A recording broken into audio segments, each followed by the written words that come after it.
And we are back. Zainul, Terence, Hello, guys. and Rocky. Hi guys. Anything happened to you lately? Yeah, I got married, but Oh. I'm sure you guys don't believe me. But Don't Yeah. believe you. We were there. Yeah, we So, were yeah. there. life So- starts at 60, bro. Well it already done. happened. Congratulations. That's a So- long way to go, huh? Said, YB. That means Yeah, I need so- to. I'm only 30, so times 2. Yeah, Oh my so, God. Not far at all. if you hear is our guest for today is the man of the hour. Man of the hour. He's in the political scene. YB Syed Saddiq, Syed Abdul Rahman, Thank you. MP for Muda.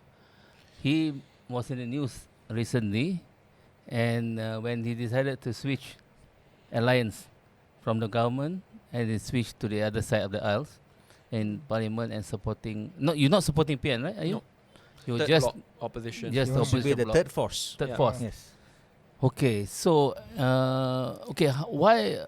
I mean, it's well documented about why you decided to switch, but Yeah. perhaps you can explain to us why. Why are you I mean, angry, Why Syed? is so why angry? you I'll so share. angry? I'll share more. Angry young man. Trust me, it's a very measured and composed decision. It's not driven by emotions. I'll share something more personal. I think it's well documented that the final red line is the dropping of the 47 criminal charges. But something more personal roots back to 2020. Then I was a minister, youth chief, co-founder of Bersatu. When Sheraton happened, my red line then I thought was when the president of my party, Tan Sri Muhyiddin Yassin, who worked with a few others, to put behind the people's mandate by working with UMNO, but not just UMNO, then seen to be the kleptocratic UMNO. Because I believe that would be the beginning of the dropping of charges and the normalization of corruption in Malaysia. And at that point in time, I fought hard, despite the fact that, remember, Tan Sri Muhyiddin Yassin gave me many assurances that no criminal charges will be dropped. But I still fought.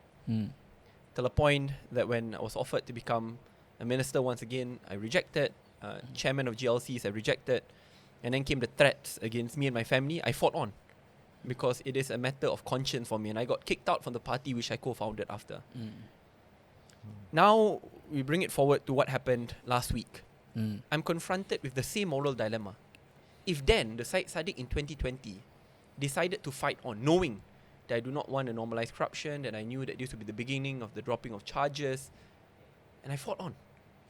And the stakes then were much higher. Mind you, it was a minister's post, GLC, and threats against me and my family. Today, if I suddenly took a different stance just because there's a different prime minister, just because of political convenience or the survivability of Saddiq in Muda or Muda in Malaysia, forget about talking about others being hypocrites. I'll be the biggest hypocrite. So I think on a very personal note, I think it's not about political convenience, but it's about being consistent and principled.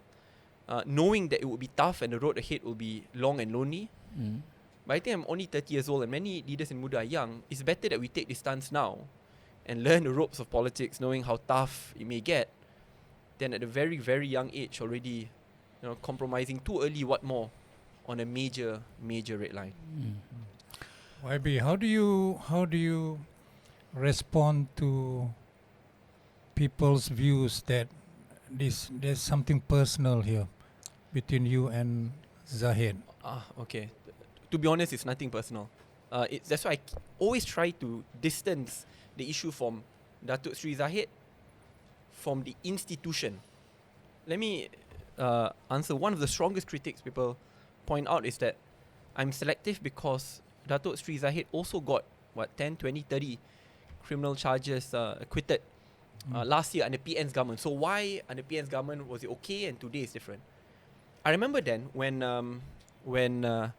Datuk Sri Zahid got acquitted last year for the visa scandal. It's very different. When the media asked me what's my view, I said I respect the decision of the court. Why is it different today? Because I respect the institution. Then, when Datuk Sri Zahid got acquitted by the court, by the judge, that's something which I, as a law-abiding citizen, must respect. Because that's an institution in which I need to respect. I said if there are any wrongdoings, the government can appeal and the prosecutor can appeal. Today's case is very different.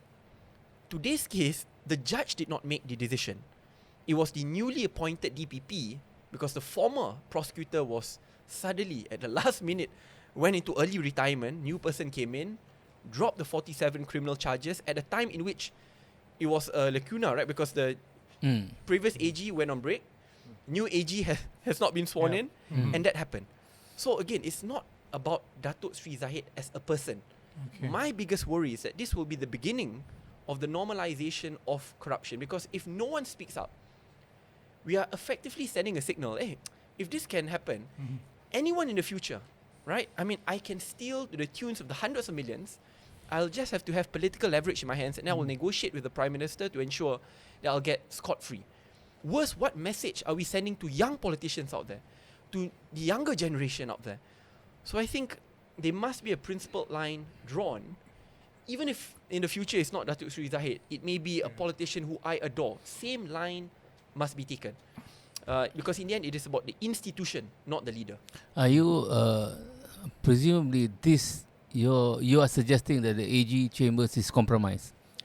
I believe on this matter, until and unless we separate the role of the AG and the prosecutor, it is compromised, or even if it is not compromised, it will forever be seen to be compromised. Why? Because in Malaysia, the AG reports directly to the Prime Minister and it's placed under the Prime Minister's office. Not just that. What gives even more speculation and credence was a statement by the Prime Minister after being queried by the media. The Prime Minister himself said that the AG met up with him many times to discuss about this case. The AG proposed this date or that date for the charges to be dropped. And the Prime Minister responded in this and that way. I mean, that clearly shows that there is no separation. These are not my words. This is the words of the Prime Minister himself. If that had happened in another country, that would immediately lead to either an impeachment or a proper investigation whether there was political interference or not. But in Malaysia, it's normalized.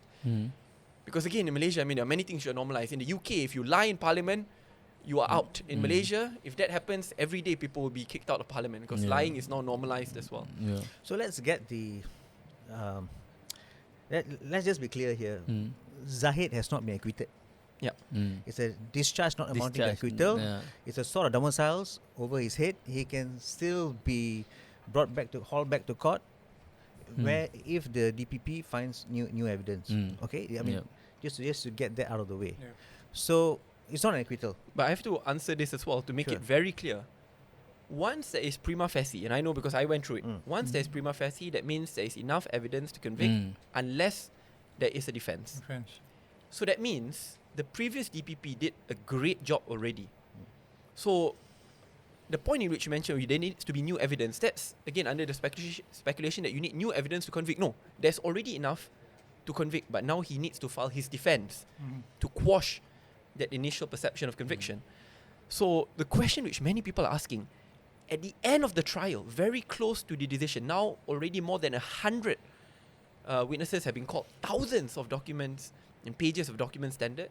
Why only at the end? What more? When the Prime Minister himself, when he was leader of opposition, that's why I said, I know people say, what about this case and that case, Syed Kasim, what about, there will be so many different cases people bring up. But that's why you need to look at the scheme of things. Even before last election, then the leader of opposition said that he could have become Prime Minister by the collection of SDs. But the demand placed on him was for him to drop charges against Zahid and others. And he did not want to. But today, when he's Prime Minister, with the support of Zahid, made him Deputy Prime Minister and charges were dropped. Again, that leads to speculation. People ask, are you doing what you said you wouldn't do a few months ago before election, but now you're just doing it today? I mean, I'm pretty sure I'm not the only one asking this question because, again, when you look at the whole scheme of things from the beginning to the end, I think clearly there are errors and problems. And if we do nothing about it, we don't dare to speak up about it. My fear is this sends a horrible precedent for future politicians like myself and younger generations who aspire to join politics, that in the end, we can steal as much as we want, forget that the country is all about political leverage and power. I'm surprised. I'm surprised that you are surprised. I to be honest, let me be very honest about this, right? I mean, people think why I'm surprised. I mean, because I was surprised. Then remember I told you in 2020, right? I mean, Anwar said it will not drop. I said, confirm drop. When Datuk Sri Ismail Sabri said, confirm, I said, will be dropped. President of UMNO. To their credit, they didn't drop. I mean, Datuk Sri Ismail Sabri is the not president, is the vice president of UMNO, a party man, did not drop. Did not drop. I mean, so I thought clearly a reform Prime Minister would not do it. I mean, Datuk Sri Ismail Sabri never claimed that he's a reformist, by the way. But he didn't drop it. So, the reason why I'm surprised, because I thought in the end, people say that the perjanjian, they'll promise, but in the end, they will not do it. But I think, Terence, I'm surprised that you're surprised. Is a play of what Tun Mahathir said when the AG dropped the charges against Lim Guan Eng in 2018. Okay. My question is, where were you, Syed Saddiq? Sure. When that happened, you can look it up. Even while I was in cabinet, I actually came out with a public statement. I think it's still on Twitter. That's one. Above and beyond that, again, I know because people will say, what about Guan Eng? What about Syahidan Kasim? What about Bong Mota? What about, there'll be many others. Which took place. So I mean, allow me to differentiate big ones now, which exist. For example, for Bong Mota, recently, acquitted. But you say, why didn't you bring up about Bong Mota? Why are you personalizing only to Zahid? Again, very big difference. Bong Mota was acquitted by the judge in court. Right? So it's not for me to judge. Similarly, Datuk Sri Zahid last year was acquitted in court. So again, at that point, I defended him being acquitted and in court. Similarly, in this context as well, for example, the DNAA, Syahidan Kasim, a few others, LTTE case and many others. Look at the sequence of events, right? The point in which you supersede prima facie, that means there is already evidence for a conviction unless you file defense. That means you don't need additional evidence. There's a mark of a difference. Datuk Sri Syahidan Kasim's case. The main witness who lodged the report pulled out. I mean, I don't know how you're going to bring a case when the main person who lodged the report pulled out, unless the prosecutor can convince the person to testify again. So again, if you go case by case, it will be a very long explanation. But the final part is this. As I shared, this one is very unique. Before elections, there were already direct claims where the leader of opposition said that he is put under pressure to drop the cases in order to get the SD. He said it. And then after he formed government, he made Datuk Sri Zaid the Deputy Prime Minister. Immediately, cases were postponed time after time again under defense that he is the Deputy Prime Minister and has to attend cabinet meetings. And then last minute, the DPP was changed, despite this was the brilliant DPP who secured the prima facie. And then in that unique time where the former AG is going to retirement and before the new AG comes in, 47 corruption charges are dropped. I mean, I think that spells a lot of things out. So moving forward, what is the solution? I don't want to keep on talking about problems. But what you're suggesting is conspiracy, yeah? I wouldn't say it's a conspiracy. I think you were saying that there's a convenience time when there was no AG, there's a lacuna here, there's nobody in charge, and suddenly the change. A deliberate attempt to mess up the case. Yes. I mean, if you look at today, Arul Kanda and Najib's case, the prosecution didn't appeal. They missed the deadline. So, are we implying that there are deliberate attempts to just screw up cases? Maybe they got so the calendar can be let off. The calendar got mixed. I asked about Guan Eng also because that case angered me as well because it was so clear he was in the middle of trial. Yeah, the AG came in and after that he was made finance minister. That was to pave way for a political. Correct. I mean, I'm glad you have spoken up now. You know, you've spoken up before, but this issue is not, to me, it's not exclusive to what's happening now. It has happened before. You know, it has, as far as I remember, it has happened way back in the last century. We have a system that about that. And that's why the way forward, I mean, I've already mentioned about the problems. The way forward is to quickly decentralize power from the hands of the Prime Minister's office, put the AG and agency under AGC and the Parliament, so it no longer reports directly to the Prime Minister. The MACC must be placed under Parliament as well, not under the Prime Minister's office, and separate the role of the AG and prosecutor. I know people say, but Saddiq, now you pull support, government doesn't have 2/3. If it is stable, I give you my commitment, I'll support it, even if it is proposed today in Parliament. Do you remember way back in 2018, Tun Mahathir's administration, with you in it, launched the integrity blueprint? I remember. And the first person to receive that book was Anwar Ibrahim as opposition leader. I remember. So how much of what's in that book, 5 years on, will be implemented, or This is where I get very, very, very frustrated, right? I remember then we already started the culture of open tender. Two is, I remember all ministers were forced to declare their assets, and we did very quickly, less than 3 months. into the administration, and if we were to lie, we could be hauled to court for it. And there were few forensic audit and many others. Okay, but one of the most important components of it was the Political Funding Act. And I remember after I secured Undi 18 with the support of bipartisanship, then I proposed in cabinet. I said we need to secure the Political Funding Act quickly, because at that time I'll be very honest, I was quite selfish. I said Bersatu was about to go through its first party elections. I said I do not know how to fundraise. I mean, and now people already, my opponents already talking about fundraising and all. I don't know what's the legal way. People know for GE, but has anyone talked about how to fundraise for party elections? In the US, Bernie Sanders can raise $250 million, just become the Democratic nominee, not even the presidential nominee for the Democratic, but just party elections. And I said we need to have it. I pushed for it. I remember the Prime Minister said, okay, present it in Majlis Presiden Pakatan Harapan after speaking to then Tan Sri Bukasim and Latifah Koya, former MACC chief and current MACC chief. So we finally come up with something very light, decent, presented it, and then finally got a little bit of an approval. The plan was to table it in March. Sheraton happened, shelved. So when I was in opposition, I went to see Datuk Sri Ismail Sabri. Then even when I was in opposition under Tan Sri Muhyiddin Yassin, I went to say, I said, do the CSA. I didn't talk about MOU, I said CSA. Get a package of reforms. At least we get institutions improved. So for future prime ministers, no matter who it is, Malaysia gets better. Today, please tell me, where are these things? We are about to enter 1 year. I mean, okay, forget talking about new things like Political Funding Act. Basic things. What about asset declarations? What about asset declarations? The reason why I'm very skeptical whenever there are new announcements, Cabinet agreed to this. Sir, look back. In January, the Prime Minister said that asset declarations be made compulsory. Where is it now? And then during state elections, I pushed. I said, where is it? And he said, Special Anti-Corruption Cabinet Committee already agreed. Asset declaration will be done. Now it's already 2-3 months after.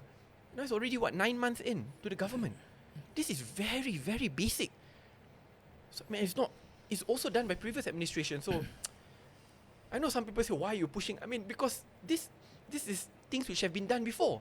And again, obviously you place higher burden on a reformist Prime Minister. And this, again, it's not about Datuk Sri Anwar. It's about the institution.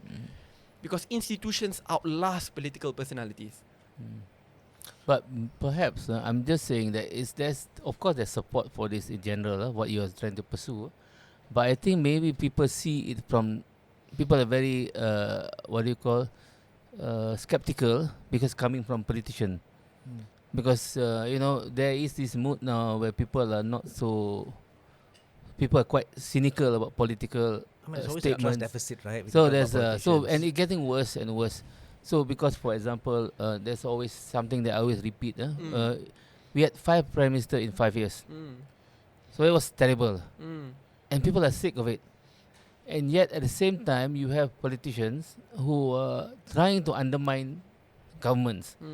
So my question to you is, sensing the sentiment, would you support any attempt to destabilize this government, or would you say, okay, let the Anwar Ibrahim government go on its full term, and so that lend to stability? This is what people want.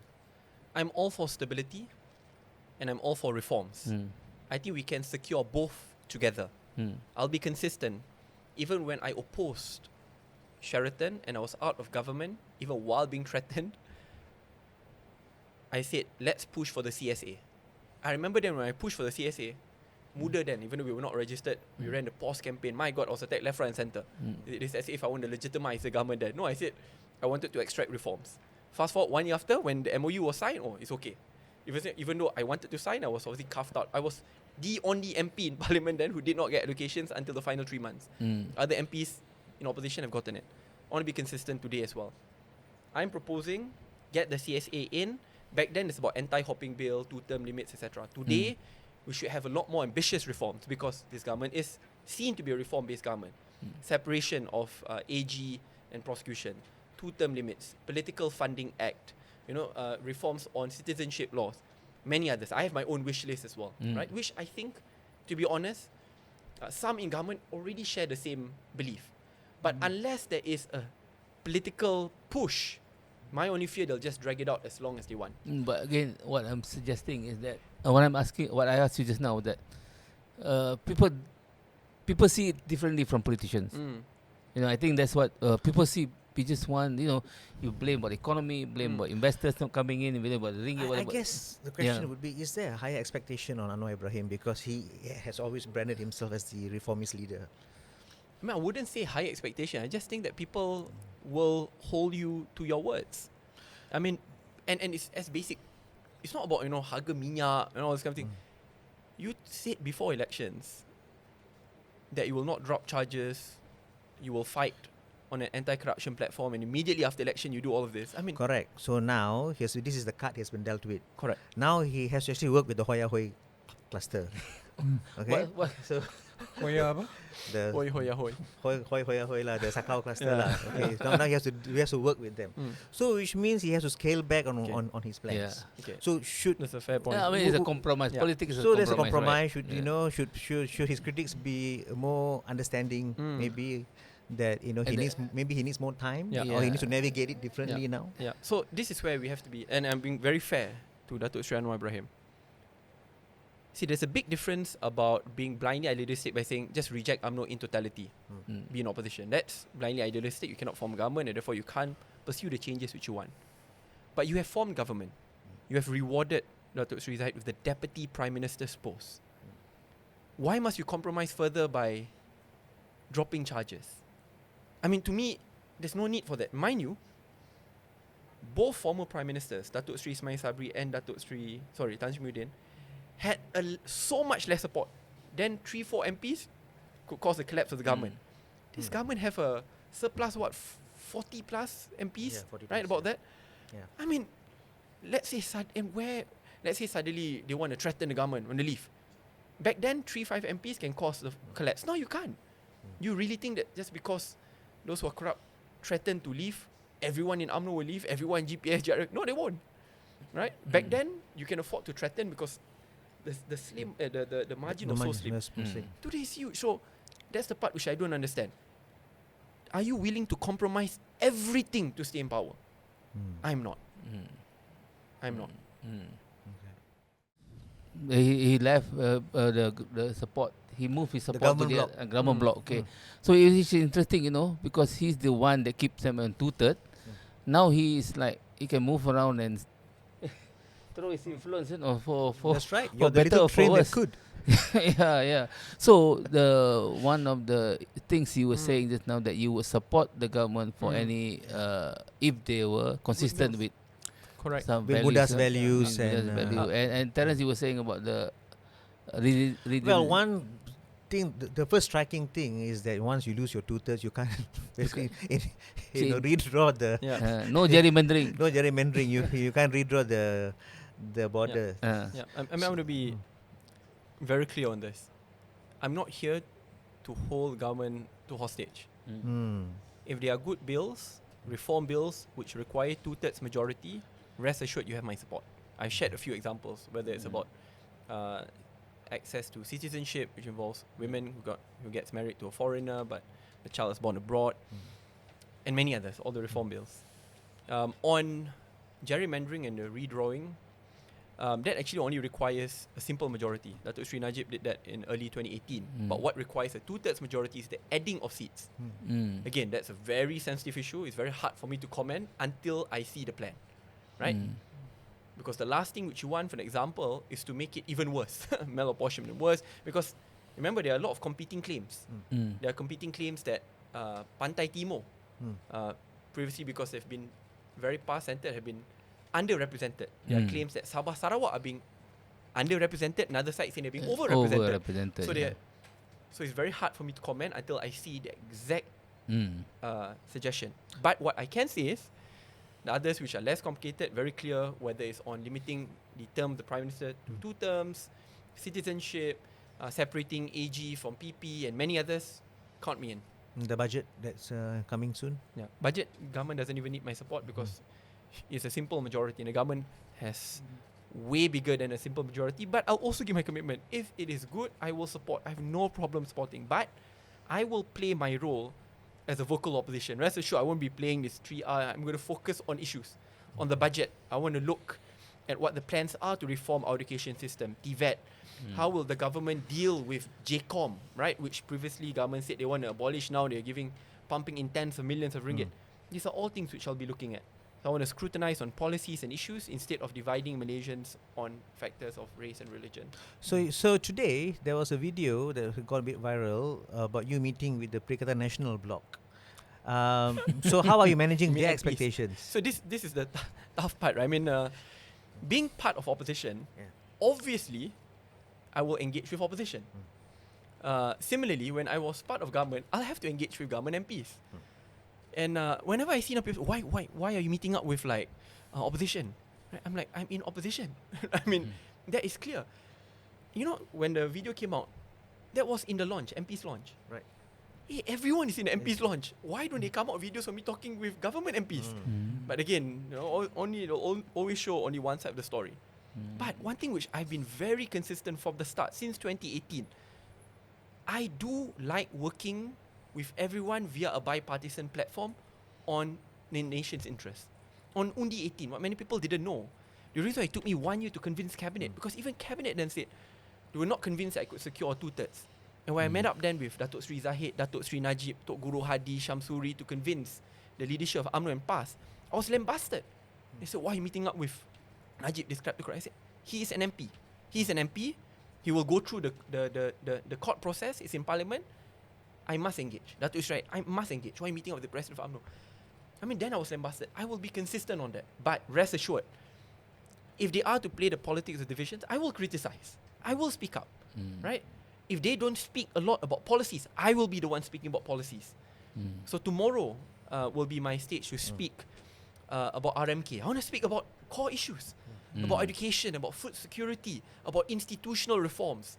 I don't want to just play the politics of toxicity and division, which in the end does not get Malaysia ahead.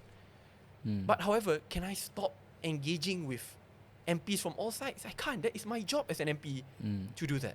But rest assured, I will not compromise on my principles. PKR, especially PH, being criticized by some quarters that they didn't do a good job in containing or engaging with Muda and Syed Saddiq specifically. Because I think, correct me if I'm wrong, that you had applied to join the PH coalition officially, but for reasons best known to them, they had basically thumbed their nose at your. So basically, they are now dealing with their own folly, lah. You know, so would it have? Is that also, a factor in why you decided to pull your support from the government bloc? To be honest, that was never a factor discussed during the last meeting. The reason why we wanted to be part of PH is so that we have a seat at the decision-making table, so that when things like this happen, or even before it happens, we can get our views out quite decisively. However, before, when we were part of government, but have absolutely no say in anything, yet we must bear the burden of every single bad decision. I mean, it's like taxation without representation. What more when we couldn't even move the needle forward, and that's a major issue. However, let's say in another world, another reality we are in, and this still happens. Also, I'll still relate internally first, and if nothing budges, I still think the same decision would take place. YB, selalu ada orang kata, apa Tun Mahathir cakap, YB Saddiq akan ikut. Kan dia kata macam ada apa, macam puppet on a string lah. Macam boneka. So apa komen YB? Saya ada dengar ni banyak kali. Banyaklah komen, diperalatkan, diperkudakan, cucu, atuk dan yang lain. Dan sejujurnya saya terima kritikan ini dengan hati yang terbuka. Cuma saya sarankan lihat saja kepada track record saya. Apabila saya dalam kerajaan pun ramai para menteri tahu. Sebagai contohnya isu gaji minimum yang ada tentangan daripada Tun, saya bangkitkan berkali-kali dan di dalam kabinet push nak kena kita dapat penambahan. Isu income supplement melalui Malaysia Kerja, 6.5 bilion ringgit peruntukan khas untuk menjana pekerjaan khususnya bagi anak muda. Pada peringkat awal tidak dipersetujui. Saya masa tu, Cintong, Tony Pua push really hard. Akhirnya kita dapat. Dan banyak lagi isu-isu lain. Tetapi salah satu perkara pasal tu, you must say it in his face lah, jangan buat dekat belakang. Memang saya buat perkara tersebut. Selepas kita keluar daripada kerajaan, Tun menggagaskan pejuang. Dia pujuk saya masuk, I told him to his face, saya tidak bersetuju. Jalan untuk kita menubuhkan lagi satu parti Melayu, masa itu sudah tamat. Dan saya tidak bersetuju. Dan saya ingat masa tu ramai yang kritik, kata saya lupa jasa, tinggalkan Tun. Semualah. But we went our separate path. Saya tak tahu macam mana saya boleh jadi kuda ni sama. Tapi lawan Tun masa dekat Johor by election, lawan semua pejuang. GE lawan. Masa tu tak ada pun kata-kata cucu Datuk ni kan. Sebab saya bersama dengan mereka. Saya mereka bukan cucu Datuk. Tak bersama, habis. Lepas election terus. Bila kritik cucu Datuk, apa kena mengena kes pengguguran 47 kes rasuah dengan Tun M? Apa kena mengena kes LCS dengan Tun M? Saya nak ingatkan, mereka dulu sebelum pilihan raya, mereka paling lantang bangkit ke isu ni. Pengguguran kes, kes LCS. Bukan Tun, mereka dalam PH. Apa saya buat, hanya apa yang mereka lakukan sebelum ini. Hari ini, ya Allah, saya tak ingat pun orang cakap jumpa Tun, skim dengan Tun. Tun tak, sejujurnya Tan Sri tak tahu, Tun M tak tahu, Ketua Pembangkang Datuk Sri Hamzah tak tahu. Tim PN ni semua, yang PN, luar PN, PN light, semua tak tahu pun yang Muda akan buat tindakan ini. Sampai diorang terkejut. Mungkin orang tengok kenapa diorang puji saya kat parlimen, sebab saya rasa diorang terkejut. Diorang tak sangka ahli parlimen kerajaan sanggup menggadaikan 3.8 juta ringgit. Ini belum masuk tawaran-tawaran lain ya, untuk mengambil keputusan yang berprinsip. They may not know that, tapi that's me. Saya ingat diorang guna gambar, tapi ada kamu berjumpa dengan Tun di Korea Selatan. Masya Allah. Betul ke? Dekat Korea Selatan tu, jemputan kerajaan Korea Selatan dalam forum yang dihadiri oleh Boris Johnson, mantan Perdana Menteri Australia, Israel. Saya bukan seorang. Saya, Cintong, Nicing. Tak ada pun dia kata dua timbalan menteri DAP ni ada dekat sana sekali. I mean, be realistic lah dalam bab ini. Ada bincang pasal PRN? Zero. Tak ada bincang. Politik tak bincang. Ya. So, I mean, we have to be realistic on things like this lah. Tapi saya faham orang tengok, ni optics, persepsi. I can't stop that. But I want to be very clear here. I'm a straight talker. Memang tak adalah all this kind of conspiracy apa. Saya rasa diorang lagi terkejut dengan tindakan saya. Because I think even Tun and Tan Sri will think, Saddiq ni most likely play safe. Dia kritik tapi lepas tu dia diamkan diri. Well, that's not me. You made more impact in the last few days than you did during the state elections. So you want to just comment about, maybe what people are questioning the significance of Muda, the effectiveness of Muda, looking at how you performed in the state elections. I mean, building the country takes time. What more building a party and winning public support? It's never easy and we never take it lightly. I mean, let's not forget there were parties who are hyper successful today, but 40, 50 years ago didn't win a single seat until like 2 or 3 electoral cycles and lost all their deposits. For Muda, while we didn't perform splendid in state elections, but we got 3 to 7% in 1 month of campaigning with almost minimal resources. I mean, back then I remember there were allegations we were funded by billionaires, but I think once they see of our campaign, they realize, actually these guys really don't have money lah, right? And I think we went public, we raised this specific amount of money, which was so small. I remember there was an UMNO leader who came to me. Our expenditure for 19 seats couldn't even fill up 1 seat for UMNO. I mean, their typical expenditure. But it's okay, we're new, we'll learn. However, do we only make moves based on political convenience? No. I mean, you invest in the long term. I remember then when we campaigned, we already warned the public and our constituents that if we don't send a wake-up call today, trust me, the government will see your support to them as a blank check to start releasing one by one accused in court. And I remember then when we mentioned this, people said, you have no proof this is going to happen. No, government will never drop charges. 1 month after, they drop charges. And I think now people start to realize. However, is that enough? It's not enough. I cannot just win support by saying that the other side is horrible, is corrupt. I need to prove that I have solutions. I'm better. That's why I remember when PN asked. I remember some in PN said, what is it? The Chinese love corruption. Some said that Chinese love corruption. That's why in Pulai, the Chinese still supported PH, even though they drop criminal charges. Well, start learning how to talk about policies, how to draw a clear economic vision. How do you want to reform education? What can you do better? Show a good track record, or at least promise a better track record for the future. Stop always focusing so much on race and religion to a point that you are boxed into a coalition of race and religion. I mean, in the end, voters are very sophisticated, right? I cannot just say, oh, because the other side is corrupt, therefore they'll vote for me. No. I mean, in the end, they want to see what we can offer. So it takes time. I'm young, we have time. We can afford to walk the long road. Yeah, that back to that, because Muda, I mean the full name is Malaysian United Democratic Alliance. Yeah.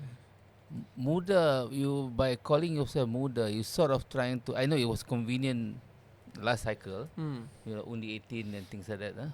But I think as you go on, I think that for me personally, the Muda brand suggests that maybe you should have a more generic, all-encompassing name than Muda lah. You know, Muda Mudi pun tak boleh juga. I interviewed your 60-year-old candidate in Penang. But Auntie N.K. Lee. But it's still associated, like have that youthful thing. And then I mean, memang lah, the country is like 70% under 40 or something like that. No, well, Muda, okay.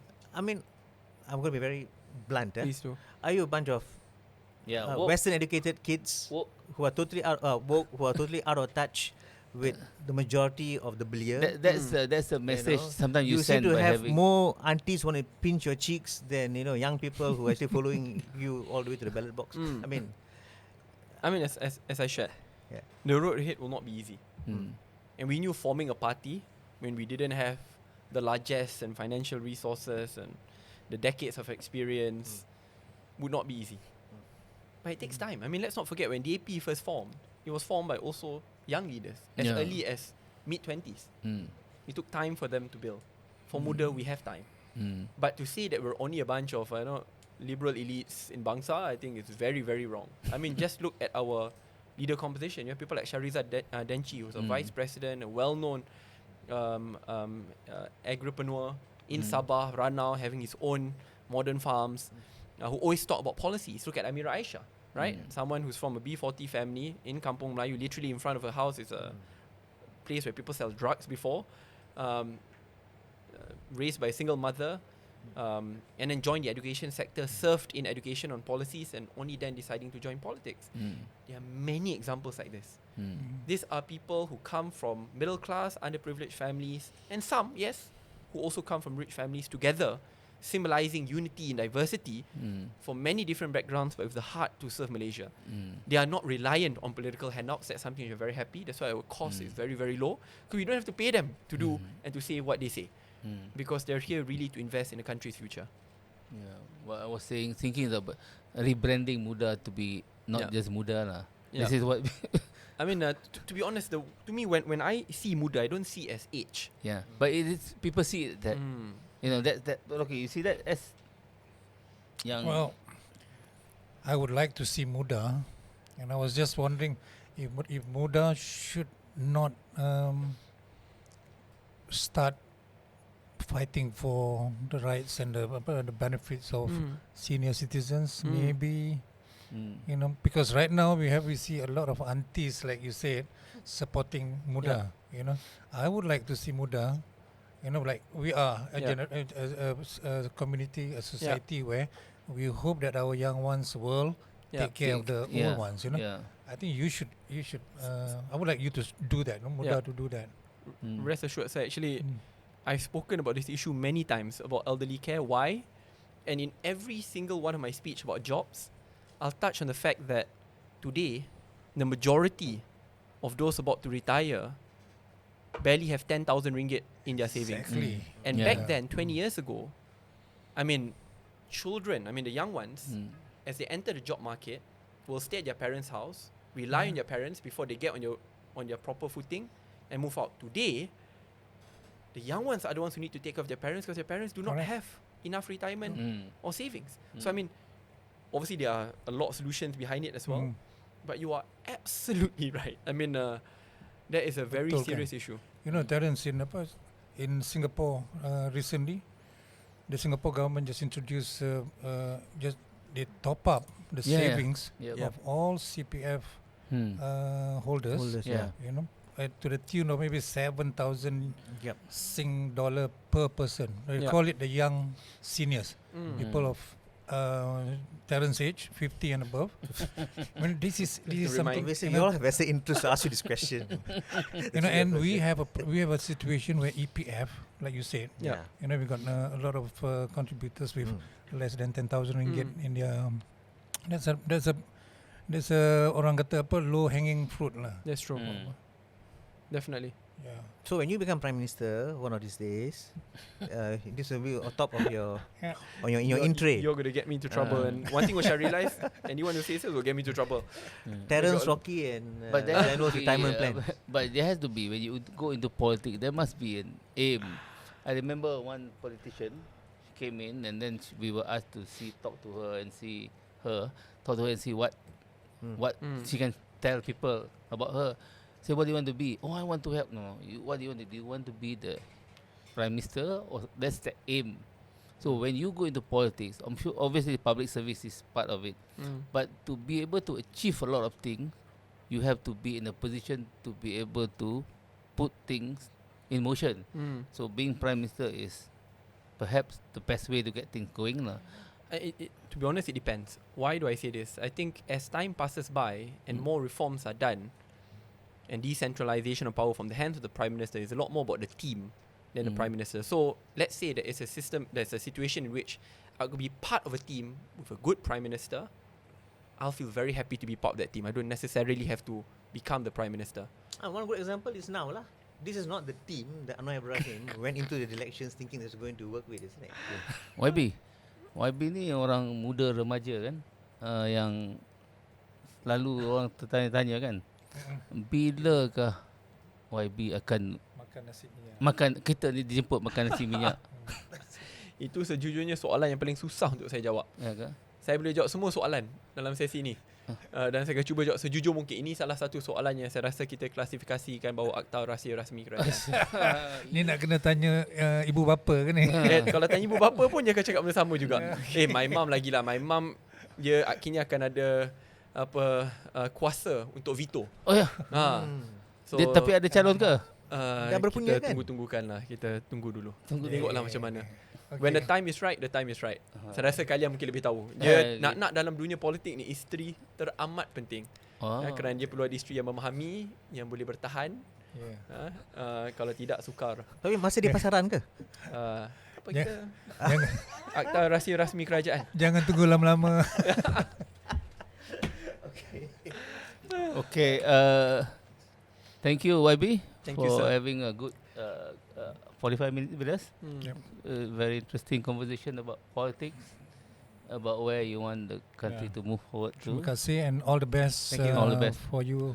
Thank you, as our third force. Yes. We'll be the best singles player ever. Hopefully not for long. Thank you, sir. Thank you.